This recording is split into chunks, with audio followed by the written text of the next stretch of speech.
ఈరోజైతే మేము పొద్దున్నే 6:00కే లేచినాము. పండగ గదా! అందుకోసమని పొద్దుగాల లేచినాం. లేచిన తర్వాత మా చరణ్ అయితే ఇక్కడ మామిడి కొమ్మలైతే పెడుతుండు. మామిడి తోరణాలు. తర్వాత ఇక్కడ మా పల్లవి ఏమో ఇల్లయితే ఊడుస్తుంది. ఇల్లు ఊడిచైతే ఇల్లు మాఫీ కొట్టమని చెప్పిన. మేము తలా ఒక పని చేస్తూ ఉన్నాం. ఇప్పుడు చూపిస్తా చూడండి. ఇక్కడ మా బంగారు చూడుర్రి ఎన్ని కష్టాలు పడుతుందో. ఫ్లోర్‌కి అయితే కడుగుతుందనమాట. కొంచెం సర్ఫ్ వేసి రాయమని చెప్పిన. గేట్ దగ్గర కొంచెం సిమెంట్ వేసి ఉంటుంది కదా, బాగా చెప్పులది డస్ట్ అనేది పడుతుంది. వర్షాల వల్ల చెప్పులకంతా మట్టి మట్టి వస్తుంది కదా, దానివల్ల నల్లగా అయిపోయిందని కొంచెం సర్ఫ్ వేసి కడుగమని చెప్పిన అనమాట. ఆమె అట్లా రాసి బాగా కడుగుతూ ఉంది. ఇక్కడ తనైతే ఇల్లు ఊడ్చింది. ఇల్లు ఊడ్చి మాఫీ అయితే కొడుతుందనమాట. మాఫీ కొట్టిన తర్వాత నేనేమో స్నానానికి పోయి దేవుడికి దీపం ముట్టించుకొని మిగతా పనులు చేద్దామని చెప్పేసి వీళ్ళకి వెళ్తున్నా నేను.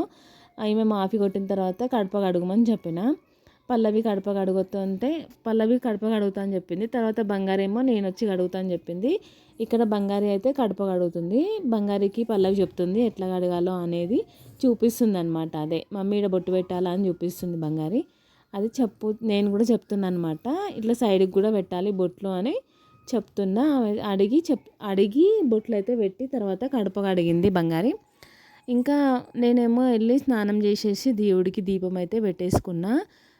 నిన్న పువ్వులు చెట్టుకి తెంపినా కదా, అవైతే మాల సరిపోలేదు. మాది పెద్దగా ఉంది.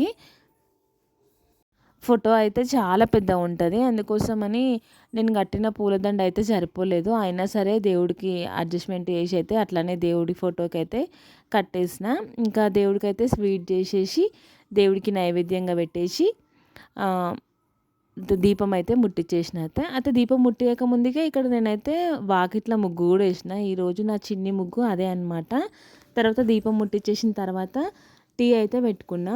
టీ పెట్టుకొని తాగిననమాట. టీ తాగకపోతే ఏం పని చేయబుద్ధి కాదు నాకు. ఫస్ట్ అయితే టీ తాగాలనిపిస్తుంది. లేచిన తర్వాత అన్నం వండినా కూర వండినా నెక్స్ట్ బ్రష్ వేసుకోవడమే. బ్రష్ వేసుకున్న తర్వాతనే టీ తాగిన తర్వాతనే ఏదైనా పని చేయాలనిపిస్తుంది. ఎందుకంటే అట్లా చాలా అలవాటు అయిపోయింది నాకు. మా బావ పొద్దున్నే పోతాడు కదా 6:00కి, ఆయనకు పెట్టించినప్పుడే నేను కూడా తాగేస్తాను. కొంచెం సింగిల్ టీ తాగితే తప్ప నాకు పని చేత కాదు. అట్లా అలవాటు అయిపోయింది బాడీకి. ఇక్కడైతే మా బావ చికెన్ పొయ్యి మీద వేస్తుండు. చికెన్లో స్పైసెస్ అన్నీ వేస్తుండనమాట ముందే. ఆనియన్ వేయక ముందుకే స్పైసెస్ అన్నీ వేస్తాడు. ఆ స్పైసెస్ కొంచెం ఫ్రై అయిన తర్వాత చికెన్ వేసేస్తాడు అనమాట. అట్లా చేస్తాడు. ఇక్కడ ఆకు అవన్నీ వేస్తుండు. ఇంకా ఆ చికెన్ ఒక పక్క అవుతుంటే ఇంకొక పక్క మటన్కి కూడా పెట్టేసినాం కుక్కరు. చూసిరా కుక్కర్లో అన్ని స్పైసెస్ వేస్తాడనమాట. కొంచెం అవి బ్రౌనిష్ కలర్కి రాగానే ఆనియన్ వేస్తాడు. ఆనియన్ మంచిగా ఫ్రై అయిన తర్వాత చికెన్ అయితే చికెను, మటన్ అయితే మటను అట్లయితే వేస్తాడనమాట. ఇక్కడ పల్లవి ఏం చేస్తుందంటే పూరీ చేయడం స్టార్ట్ చేసింది. ఆమె కూడా స్నానం చేసేసి పూరీ చేస్తుందనమాట. తెలంగాణ స్టైల్లో తొలి ఏకాదశి అంటేనే కంపల్సరీ ముక్క ఉండాల్సిందే.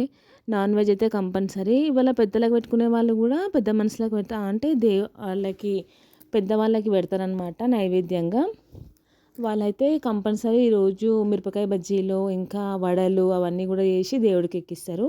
మేమైతే అట్లా ఏం చెయ్యము. ఓన్లీ స్వీట్ ఒకటే చేస్తాము. స్వీట్ ఒకటి చేసి దేవుడికి అయితే పెట్టేస్తాము. ఇక్కడైతే పూరీలు అయితే మస్తు వంగుతున్నాయి కదా, నేను పూరీలు కాలుస్తున్నా. పల్లవి అయితే పూరీలు చేస్తూ ఉంది. ఇంకా పూరీలు అయిపోగానే టిఫిన్ అయితే చేద్దాము అనుకుంటున్నాం. అప్పటికే 9 అయిపోయిందనమాట. 9 అయిపోయింది. ఇంకా ఫాస్ట్గా కావాలని చేస్తూ ఉన్నాము.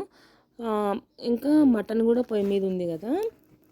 ఇక్కడ పూరీలు చేసేసరికి మటన్ కూడా అయిపోయింది. ఆ 2 అయిపోయిన తర్వాత మేమైతే ఇక్కడ కూర్చొని అందరము టిఫిన్ అయితే చేస్తున్నాము. దేవుడికి నైవేద్యంగా బ్యాంబినో స్వీట్ ఉండినా కదా, అది కూడా తెచ్చుకొని అంతా టిఫిన్ అయితే కంప్లీట్ చేసినాం. ఇదేమో మధ్యాహ్నం భోజనంకేమో వైట్ రైస్ ఇంకా చికెన్, మటను. ఇక్కడైతే కుండ పెరుగు చూసిన, కుండ పెరుగు రాత్రి పెట్టినా కదా, పెరుగు చాలా బాగుంటుంది టేస్ట్. కనుక ఒక్కసారి మనం చూసినామనుకో చాలా అంటే చాలా బాగుంటుంది. అంత ఇష్టమైపోయింది నాకైతే.